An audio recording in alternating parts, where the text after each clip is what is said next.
Assalamu alaikum, namaste, hello dear students. Today we are going to talk about class Mammalia of tetrapods. So today we are going to discuss about class Mammalia. Dear students, the word or term Mammalia comes from Latin language. Mamma meaning the breast or mammary gland. You know, mammary glands are milk secreting glands. So the class takes its name Mammalia from mammary glands. What is mammary gland? A gland for secreting milk in females. Members of class Mammalia are known as mammals, and in mammals the young ones are nourished with milk from special mammary glands of the mother. So mammary glands are milk producing glands. The class Mammalia includes 4,500 species. Body temperature. Mammals are homeothermic animals. Homeo means same and thermi means heat. Means they are able to maintain their body temperature at constant level. Homeotherm. It comes from Greek language, Greek roots. Homo meaning the same and thermi meaning the heat. What is homeothermic animal? An animal that maintains its body temperature at a constant level. अगर हम mammals की बात करें और particularly human beings की बात करें तो ह्यूमन बींग्स अपना बॉडी टेम्परेचर मेंटेन करते हैं 98.6 डिग्री फ़ारेनहाइट, और अगर सेंटीग्रेड्स की हम बात करें तो ये होगा 37 डिग्री सेंटीग्रेड. और दूसरे मैमल्स देखें वो कहाँ पे अपना बॉडी टेम्परेचर किस रेंज पे मेंटेन करते हैं. Most other mammals maintain their body temperature at 97 degree Fahrenheit, और अगर हम इसको सेंटीग्रेड्स में कन्वर्ट करें तो ये हो जाएगा 36 degree centigrade to 103 degree Fahrenheit equal to 39 degree centigrade. Mammals की स्किन ग्लैंडुलर होती है. दो अक़साम के ग्लैंड्स पाए जाते हैं, sweat glands and sebaceous glands. Skin. Mammalian skin is glandular, having glands. Dear students, gland is secretory structure. Secretory structure.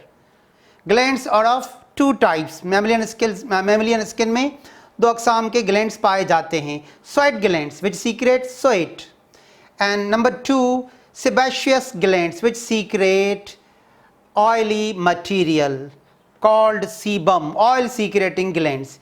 Dear students, ये दोनों exocrine glands हैं. अब हम डायग्राम पे इन दोनों ग्लैंड्स को क्लियर करेंगे. Both are exocrine glands. याद रखिएगा dear students, the glands which give out their secretion by the way of duct are called exocrine glands, और जिनके पास डक्ट नहीं होता वो डायरेक्ट अपना सीक्रेशन ब्लड में देते हैं, उनको कहते हैं endocrine glands, and these are two exocrine glands. Now look at this diagram dear students. ये एक कॉइल ग्लैंड आपको यहाँ पे नजर आएगा. These coil glands are known as sweat glands. अब देखिए इनके पास डक्ट्स हैं. ये इस डक्ट को स्वेट डक्ट कहते हैं. ये स्किन के बेस में होते हैं, और ये डर्मिस स्किन का लेयर है, उसके ऊपर जो आउटर मोस्ट लेयर है स्किन का एपिडर्मिस, जो इनर लेयर है वो डर्मिस. तो ये डक्ट्स डर्मिस से होते हुए ओपन हो जाते हैं एपिडर्मिस पे, and the sweat is secreted along the way of ducts, by the way of ducts.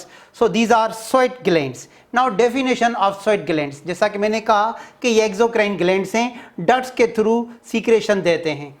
So sweat glands are type of exocrine gland that produce and secrete a watery fluid, sweat, onto the surface of your skin by the way of duct. And you know sweating is a cooling mechanism. और dear students, ये sebaceous gland oil secreting glands हैं. They are oil secreting glands. ये hair follicle के बिल्कुल करीब पाए जाते हैं. So what are sebaceous glands? Sebaceous gland attach to the hair follicle and that secrete oily secretion called sebum. ये जो ऑयली मटेरियल सीक्रेट करते हैं उसको क्या कहते हैं? सीबम, जो कि हमारी स्किन को प्रोटेक्ट भी करता है और मॉइस्चराइज भी करता है.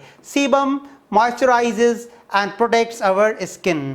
Sebaceous glands are also type of exocrine glands. और क्लास मैमेलिया को नेम इन ग्लैंड से दिया गया है, memory glands. Female mammals possess milk producing glands for nourishing their young ones and these glands are called mammary glands. A mammary gland is an exocrine gland क्योंकि ये भी जो secretion यानी milk देता है वो ये glands by the way of ducts अपनी सीक्रेशन देते हैं in humans and other mammals that produce milk to feed young ones. Exoskeleton mammals का हेयरी होता है। आप स्केट की पिक्चर देखें और यहाँ पे अगर आप देखें तो स्केट को जो हेयरी एक्सोस्केलेटन है काफ़ी थिक हेयर्स आपको नज़र आएंगे। तो this skate is having thick body hair. और डियर स्टूडेंट्स, इन थिक बॉडी हेयर को फर कहा जाता है। क्या कहा जाता है? Fur. Technically speaking the term fur is generally confined to mammals with a very thick body hair and humans have thin and scattered body hair, so it is not usually called a fur. तो thick hairy skin ये cat की अगर example लें तो ये hairy exoskeleton है और दूसरे मैमल्स में भी hairy exoskeleton पाया जाता है। और एंडोस्केलेटन बोन्स का बना हुआ आता है। In mammals the endoskeleton is mainly bony, made up of bones. Limbs dear students, pentadactyl limbs होते हैं और दो पेयर्स होते हैं। They have two pairs of pentadactyl limbs. Tiger is a mammal. देखें इसके पास ये 4 लिम्स का एक पेयर है, हैविंग 1 पेयर ऑफ 4 लिम्स और ये उसके हाइंड लिम्स हैं, 1 pair of hind limbs and both the pairs of limbs are pentadactyl. और मैमल्स के एक्सटर्नल ईयर्स होते हैं। Mammals have external ears, only mammals have external ears called pinnae. Dear students, pinnae in plural and pinna in singular, ये external ears हैं। These external ears in singular pinna and in plural pinni, so they have external ears called pinni. Diaphragm, dear students, thoracic और abdominal cavities एक दूसरे से अलग कर दिए जाते हैं एक muscular sheet से। उस muscular sheet को क्या कहा जाता है? Diaphragm. Thoracic and abdominal cavities are separated by muscular sheet called diaphragm. देखें इस पिक्चर को, ये thoracic cavity है और उसके नीचे abdominal cavity है और बीच में आपको एक muscular sheet नजर आएगा जो thoracic cavity को abdominal cavity से अलग करता है। This muscular sheet is called diaphragm. आप कैसे प्रोनाउंस करोगे? diaphragm. Diaphragm, a muscular sheet that separates thoracic cavity from abdominal cavity. Or dear students, respiration in mammals, pulmonary by the way of lungs. Heart, heart is 4 chambered with 2 atria and 2 ventricles. और मैंने example human heart का दिया, human beings are also mammals. This is mammalian heart having 4 chambers. Upper 2 chambers are called atria and lower 2 chambers are called ventricles. This is the upper atrium, a diagram showing mammalian heart, and this is right atrium. Dear students, ये वाला chamber right atrium and this chamber is left atrium. So upper chambers are known as atria. One is the right atrium, other is left. और नीचे ये जो 2 chambers हैं इनको क्या कहेंगे? Ventricles. This is right ventricle and this is left ventricle. 2 are the atria, 2 are the ventricle. A mammalian heart is 4 chambered with complete double circulation. Reproduction. Mammals reproduce sexually through internal fertilization. And class Mammalia is divided into 3 subclasses on the basis of development of their young ones. First class, subclass Prototheria which lay eggs. ये ऐसे mammals हैं जो Australia में पाए जाते हैं जैसे echidna और डक बिल्ड प्लेटिपस, ये एग ले करते हैं, ओवीपेरस हैं। Number 2 sub class metatheria give birth to premature young ones. क्योंकि इनके एग में यॉक की कमी होती है, it is not enough to support young ones, तो इनके यंग वंस इमेच्योर फॉर्म में प्रोड्यूस होते हैं। And they raise them in a pouch, जैसा कि आपने कैंगरू में देखा होगा, pouch. That pouch is called marsupium for carrying young one, जिसकी वजह से इनको marsupial mammals भी कहा जाता है। और number 3 subclass eutheria they give birth to fully developed young ones, क्योंकि इनके बॉडी में, फीमेल की बॉडी में प्लेसेंटा पाया जाता है। तो डियर स्टूडेंट, सबसे लास्ट में हम इन 3 सब क्लासेस को डिस्कस करेंगे, prototheria, metatheria and eutheria. Let's start from subclass prototheria. These are egg-laying mammals and most primitive, ये पुराने mammals हैं।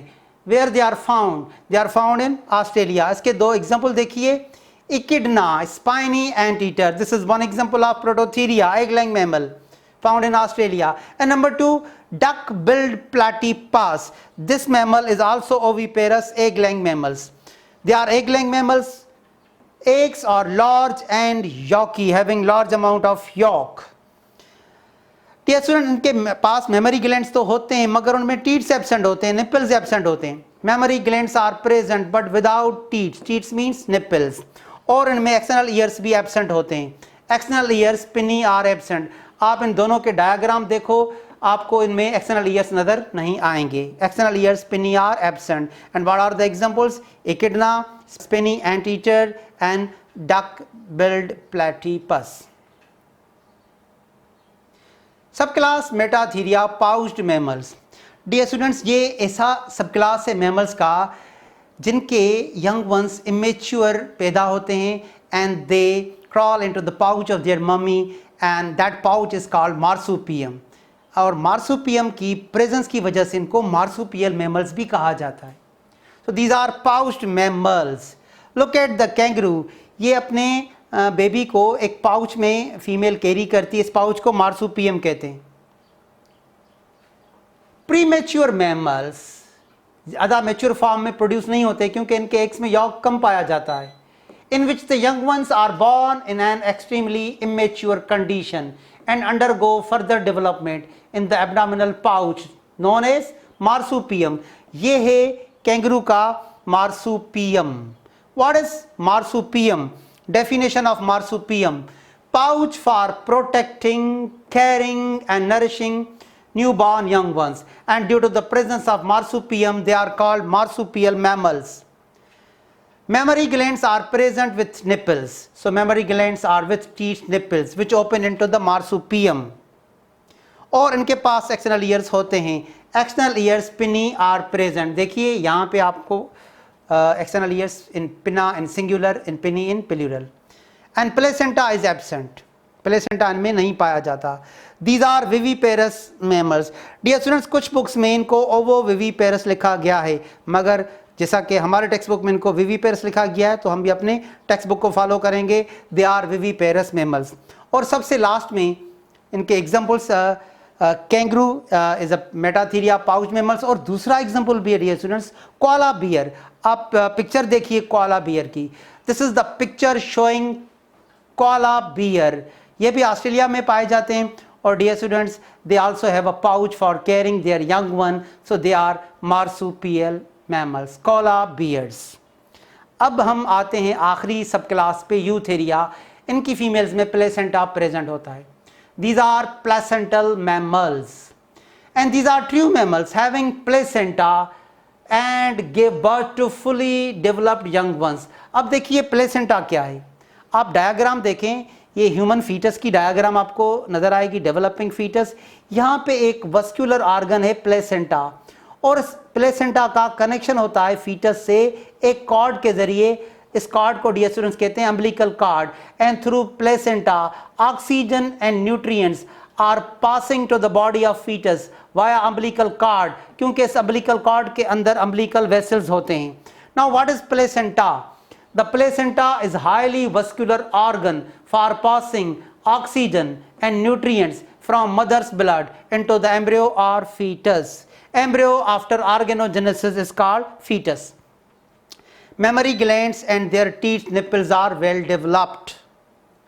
और इनके पास भी एक्सटर्नल ईयर्स पाए जाते हैं। External ears pinnae are present and these are viviparous which give birth to their young ones. And what are the examples of subclass Eutheria? Hedgehogs, dolphins, cats, dogs, lions, squirrels, rats, sheep, goat and human beings all comes in subclass Eutheria. So dear students, today we have completed class class Mammalia as well as animal kingdom. Thank you dear students, wish you all of the best.